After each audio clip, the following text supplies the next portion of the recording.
Sabi ko kay Merlin, 2 sandok lang ng gulay. Hindi naman kundi na kukuha. Para may ulam tayo bukas.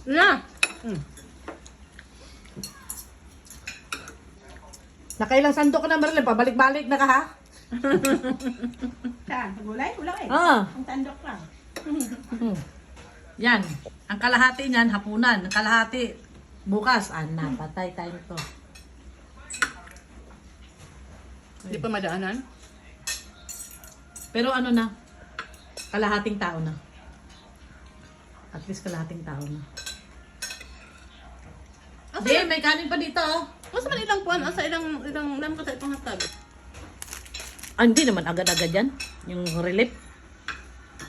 Relief goods. Hindi na tayo makakakuha dyan. Wala na tayo dito. Sabihin ko na lang kay Ate Vicky, kunin mo Ate Vicky.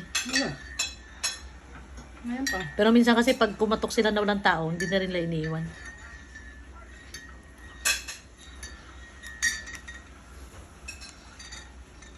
Dati nung COVID, hindi naman kami nakakakuha kasi wala naman kami dito.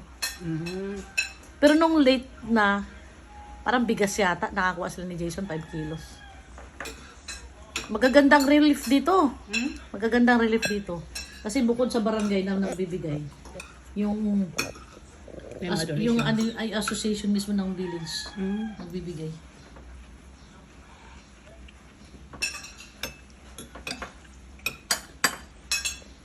Ako dito, may bigay-bigay.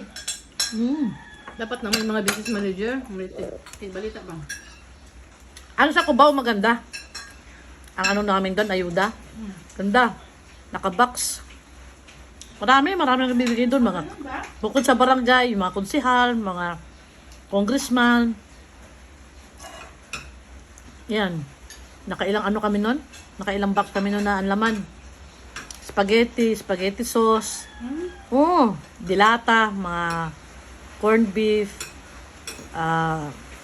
Meron pa nga, tawag nito?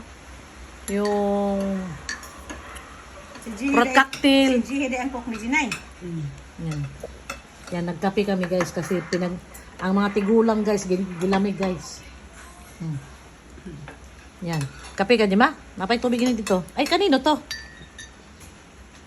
Sa iyo yan eh, kung nagano niya. Ito, timplahan mo, di ba? Mainit. Kadagan ba? Sa iyo yan, di ba? Ay, di bawasan mo. Milo, kung gusto mo Milo. Kape na kape nga stick. Ay, kape ni Margaret. Pero may kape doon. Wala ko gagawin sa inwan. Hindi 3-in-1. Ititimpla mo nga katulad sa akin ng Great Taste. Kape talaga siya. Inwan na, di ba? Hindi, kape nga tapos coffee mate. Kape tsaka coffee mate, di magtimpla ka. Pero kape lang. Kape talaga Pure kape lang? Wala O di, siya ano mo doon kung pure kape lang. Kape talaga siya. Yun yung mga dalawang ate ko guys na mga tatanda na mga makukulit. Great test o kagwapo great test o Great test, di ba? Asa ka pa kabisaya mga great test. Pag nandito mga anak ko, mamamatay ng tawa dito sa mga wording ng mga kapatid ko. great test. Na may great test diyan, may great test. Di ba? Ay, ambot mga Bisaya. Shout out kay Mayang. Mayang. Iya, kain ba ikaw iya? Pag kani iya kay katapusan pa manguli ning mga magahat iya. Mayang. Katapusan pa mag-uli ng mga manubo. Ala. Mayang. Katapusan pa mag-uli ang mga manubo. Nandito mga manubo Mayang Nandito na mga manubo.